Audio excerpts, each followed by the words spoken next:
Bismillahirrahmanirrahim. Assalamualaikum warahmatullahi wabarakatuh. Terima kasih karena sudah mengklik video ini. Kali ini kita akan mengulas kembali mengenai persamaan dasar akuntansi. Persamaan dasar akuntansi ini merupakan suatu perhitungan yang nantinya bisa memproyeksikan antara kekayaan, hutang, dan juga modal yang dimiliki perusahaan. Seperti yang kita ketahui, prinsip umum akuntansi merupakan adanya keseimbangan atau balance antara sisi pemasukan dan juga sisi pengeluaran, atau adanya keseimbangan antara harta atau liabilitas yang dimiliki oleh perusahaan dan dengan kewajiban. Adanya keseimbangan angka antara kedua bagian tersebut tentu saja harus dianalisis lebih dalam dengan persamaan dasar akuntansi yang akan kita pelajari sekarang. Nantinya, persamaan dasar akuntansi ini digunakan untuk menilai kemampuan perusahaan dalam mengelola keuangan perusahaannya.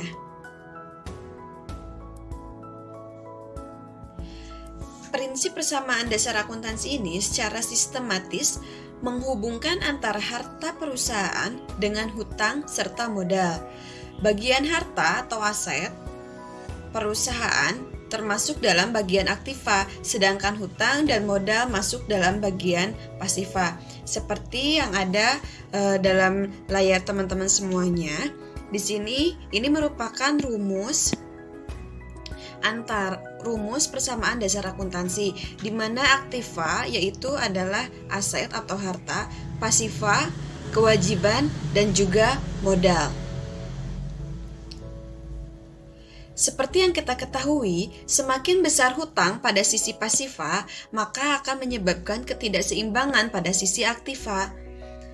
Jika terjadi suatu transaksi yang tidak transparan atau yang tidak dilaporkan, nantinya akan terlihat dengan perhitungan prinsip persamaan dasar akuntansi. Setelah kita mengetahui tentang kedua sisi yang harus ada pada sebuah tabel persamaan dasar akuntansi, yaitu sisi aktiva maupun pasiva, tentu saja selanjutnya kita harus membahas mengenai klasifikasi akun tersebut untuk memperjelas berbagai komponen yang ada dalam persamaan dasar akuntansi. Yang pertama adalah akun aset, akun aktiva. Aset ini kita kenal sebagai sumber daya yang dimiliki oleh perusahaan untuk menjalankan berbagai aktivitas bisnis pada periode akuntansi tertentu. Aset bisa juga disebut dengan harta atau kekayaan, yang nantinya bisa digunakan untuk menjalankan visi serta misi suatu perusahaan. Aset ini merupakan istilah untuk sesuatu yang mendatangkan manfaat bagi perusahaan. Contohnya sesuatu yang mendatangkan manfaat bagi perusahaan atau contoh dari aset itu misalnya adalah gedung, tanah, kendaraan, peralatan, juga uang. Nah, uang ini baik itu uang cash maupun uang yang merupakan cek kontan juga termasuk dalam harta. Nah, untuk akun harta ini terdiri dari ada yang tadi contohnya ada gedung, tanah, kendaraan, peralatan dan juga uang. Nah, di dalam akun harta ada nilai penyusutan pada aset yang berupa barang. Akun harta yang berupa barang itu misalnya kendaraan atau peralatan. Nah, untuk kendaraan dan peralatan ini akan mengalami penyusutan. Biasanya penyusutan ini akan terjadi setiap tahunnya.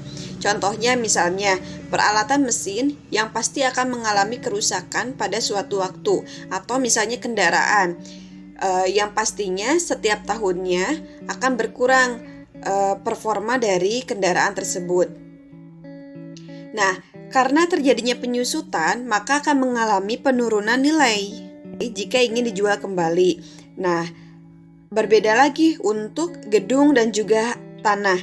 Biasanya gedung dan tanah ini akan terjadi pengembangan nilai, akan meningkat dan bisa menjadi aset yang cukup menguntungkan bagi perusahaan. Sehingga bagian aktiva ini bisa mengembang dan juga menyusut sesuai dengan keadaan real time. Selanjutnya adalah akun kewajiban atau liabilitas. Seperti namanya, akun kewajiban atau liabilitas merupakan jenis akun yang berisi tanggung jawab perusahaan terhadap pihak tertentu. Akun ini juga bisa berisi berbagai kewajiban perusahaan yang timbul akibat suatu peristiwa di masa lampau. Contohnya, kewajiban yang timbul akibat hutang perusahaan untuk mencari modal. Misalnya nih, perusahaan tersebut atau perusahaan A membutuhkan modal dan pemilik perusahaan sudah tidak memiliki uang atau tidak memiliki modal, sehingga pemilik perusahaan tersebut atau perusahaan tersebut akan meminjam uang. Meminjamnya kepada siapa? Bisa kepada bank, atau bisa juga pada perusahaan lain, atau bisa juga dengan menerbitkan saham dengan menjual saham.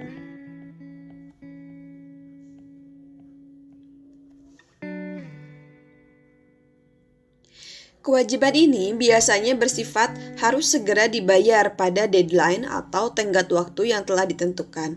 Kewajiban juga hendaknya segera dibayar sesegera mungkin jika kegiatan bisnis sebuah perusahaan telah mendatangkan keuntungan.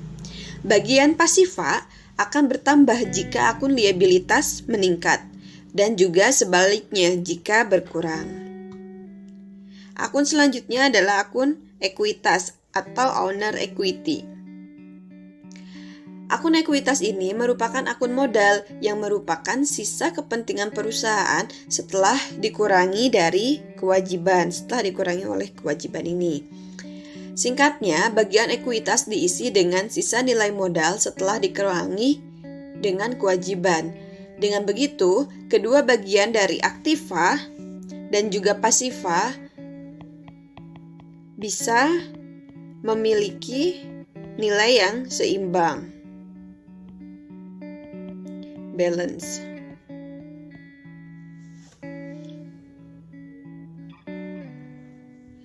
Biasanya, akun ekuitas merupakan bagian dari aset yang dipegang oleh third party atau pihak ketiga, seperti pemilik saham atau stakeholder. Kepemilikannya tersebut bisa bertambah dan berkurang sesuai dengan kondisi realnya. Nah, ini merupakan akun-akun yang ada dalam kolom neraca nantinya. Nah, ada juga nanti akun yang akan ada dalam kolom akun laba rugi atau pada laporan laba rugi. Akun apa saja itu? Ini. Yang pertama ada akun pendapatan atau revenue yang merupakan peningkatan pada ekuitas sebagai hasil dari penjualan barang atau jasa. Ya, seperti sudah diketahui lah, pendapatan ini bisa dari penjualan barang atau jasa. Selanjutnya ada akun beban atau expense yang merupakan penggunaan harta atau jasa untuk memperoleh pendapatan.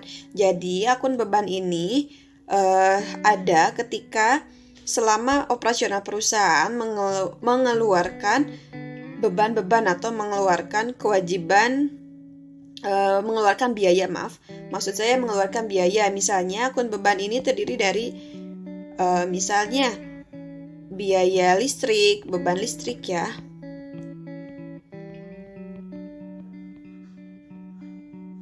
Ada beban listrik, air, iklan, telepon, dan lain-lain. Banyak sekali ya untuk akun beban ini.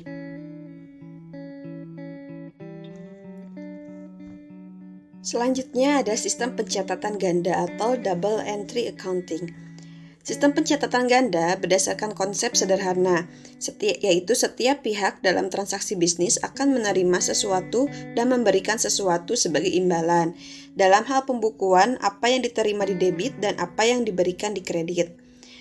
akun T menggambarkan sebuah neraca yang seimbang. Nah, jadi di dalam sistem pencatatan ganda ini atau double entry accounting ini ada istilahnya neraca. Kenapa neraca ini digambarkan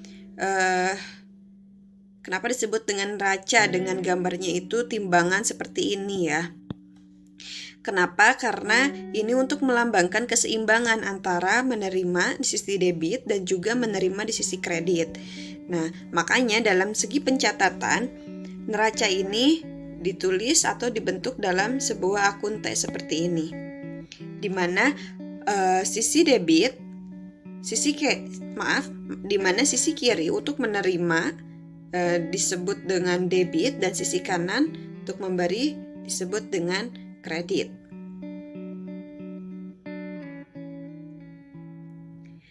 Aturan debit dan kredit pada akun neraca yaitu apabila akun harta bertambah maka akan disimpan di sisi sebelah debit, dan apabila berkurang akun harta tersebut maka akan disimpan di sisi sebelah kredit. Sedangkan akun kewajiban apabila berkurang maka akan disimpan di sisi sebelah debit, itu kebalikannya dari akun harta. Dan apabila bertambah maka akan disimpan di sisi sebelah kredit. Begitupun sama dengan akun ekuitas atau akun modal.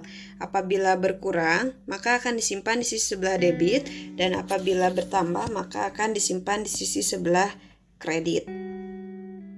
Nah, ini untuk aturan debit dan kredit pada akun neraca. Sedangkan aturan debit dan kredit pada akun laba rugi untuk akun beban apabila bertambah atau naik maka akan disimpan di sisi sebelah debit, dan apabila berkurang maka akan disimpan di sisi sebelah kredit. Begitupun akun pendapatan apabila berkurang akan disimpan di sisi sebelah debit, dan apabila bertambah maka akan disimpan di sisi sebelah kredit. Ini akun pendapatan ini sama dengan akun harta. Harusnya. Nah, ini untuk contoh transaksi dan akun laba rugi. Misalnya, 1 November 2005, Chris Clark menyetor $25 pada bank atas nama NetSolution. Berarti ini menyetor $25. Berarti itu merupakan setoran sebagai modal. Nah, bagaimana jurnalnya? Seperti yang sudah ada di layar teman-teman masing-masing. Maka ditulis pada tanggal 1 November Chris menyetor modal 25.000. Berarti yang bertambah mana nih? Yang bertambah adalah akun harta. Akun kas yaitu tadi apabila harta bertambah maka akan disimpan di sisi sebelah debit, maka disimpan di sisi debit. Dan modal bertambah maka akan disimpan di sisi sebelah kredit. Nah, untuk akun neracanya sendiri bisa ditulis seperti ini ya. November 1 untuk kas modal Chris Clark 25.000. Oke, di sini sudah jelas ya bahwa akun sebelah debit dan juga sebelah kredit itu nilainya sama atau balance. Nah, oke, selanjutnya pada tanggal 5 November NetSolution, perusahaan si Chris Clark ini membeli tanah sebesar 20.000 yang dibayar secara tunai. Berarti apabila membeli itu terjadi apa tuh? Mengeluarkan harta. Membeli berarti mengeluarkan uang. Nah, apabila harta berkurang maka akan disimpan di sisi sebelah kredit.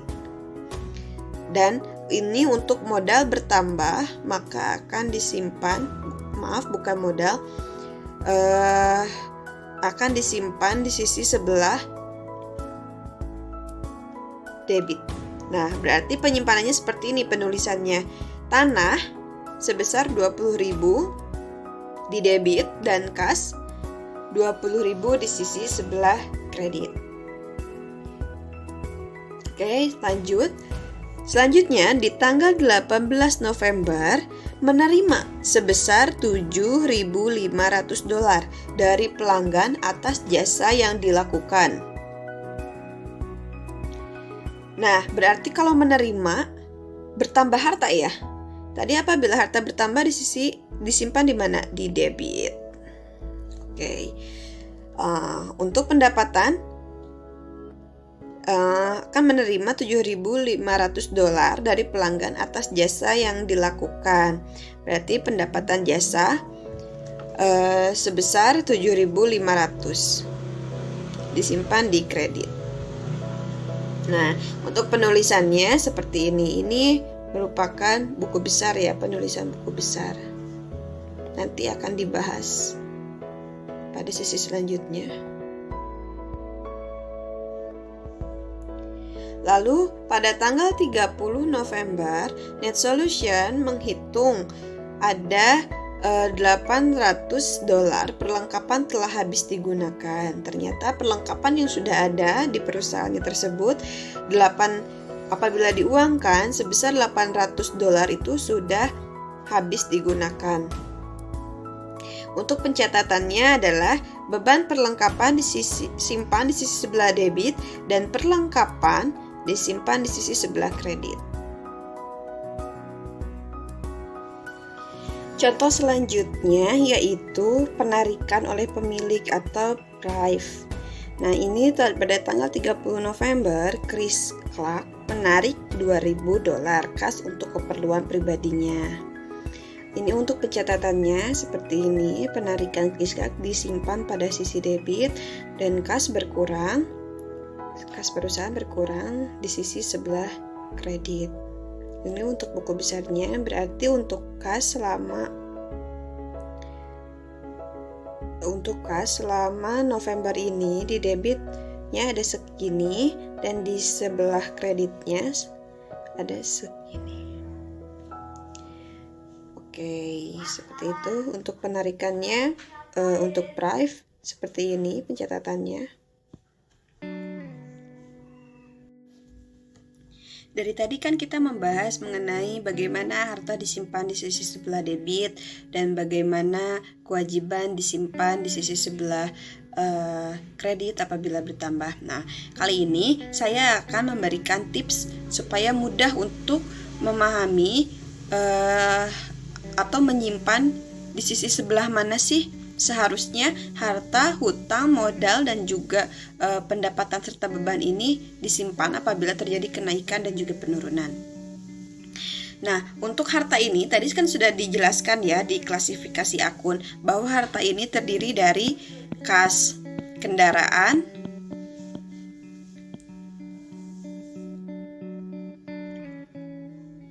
peralatan, dan lain-lain.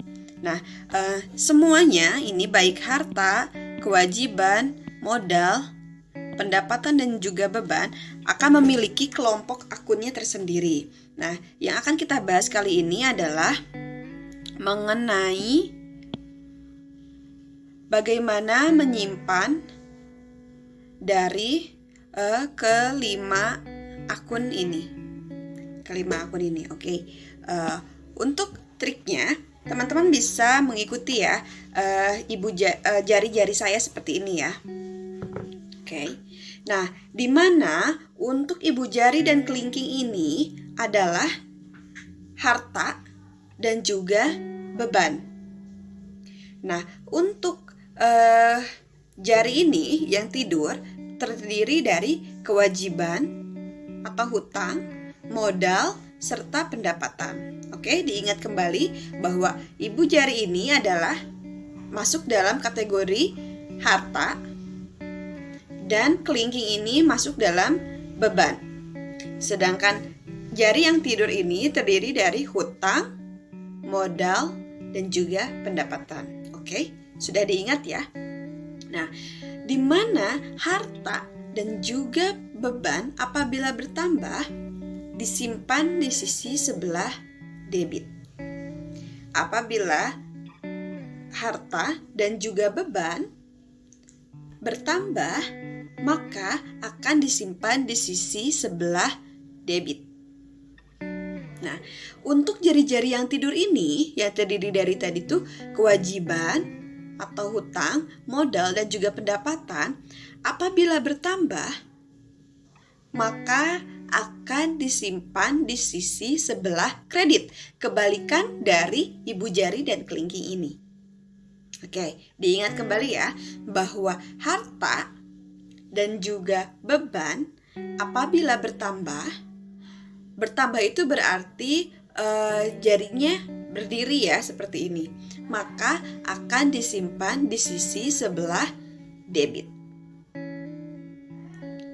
Nah, apabila kewajiban, modal, dan juga pendapatan yang bertambahnya, maka akan disimpan di sisi sebelah kredit, di mana jari-jari ini tidur. Nah, dan kebalikannya, apabila harta dan beban ini mengalami penurunan atau mengalami pengurangan, maka ini yang disimpan di sisi kredit, dan hutang, modal, serta pendapatan ini yang disimpan di sisi sebelah debit. Oke, bisa dipahami ya? Apabila tadi nih ketika mengalami penambahan atau kenaikan, harta dan juga beban disimpan di sisi sebelah debit. Dan kewajiban, modal, serta pendapatan disimpan di sisi kredit. Kebalikannya, apabila harta dan beban ini berkurang, nah kebalikannya seperti ini, maka akan disimpan di sisi kredit. Dan 3 jari tadi yang tidur, yang terdiri dari hutang, modal, dan pendapatan, apabila terjadi penurunan atau pengurangan, maka akan disimpan di sisi sebelah debit. Oke, bisa dipahami ya? Setelah memahami saldo normal yang tadi saya sampaikan, maka akan ada alur transaksi bisnis, di mana yang pertama itu terjadi yaitu persetujuan transaksi. Lalu apabila telah disetujui transaksi itu, maka akan terjadi transaksi ini ketika setelah disetujui dari ini. Setelah transaksinya tersebut terjadi, maka akan adanya pencatatan atau akan adanya dokumen apa saja nih yang harus disiapkan ketika transaksi tersebut terjadi. Dokumen apa saja? Misalnya tadi ada nota ketika transaksi terjadi, maka harus ada nota, ada kwitansi, ada struk, dan lain-lain. Nah, setelah dokumen disiapkan, maka akan dilakukan pencatatan di jurnal. Setelah melakukan pencatatan di jurnal, seperti yang tadi sudah saya berikan contohnya, maka akan dilakukan posting ke buku besar. Oke, seperti itu pertemuan kali ini mengenai persamaan dasar akuntansi. Terima kasih bagi semua teman-teman yang sudah bergabung dalam video kali ini.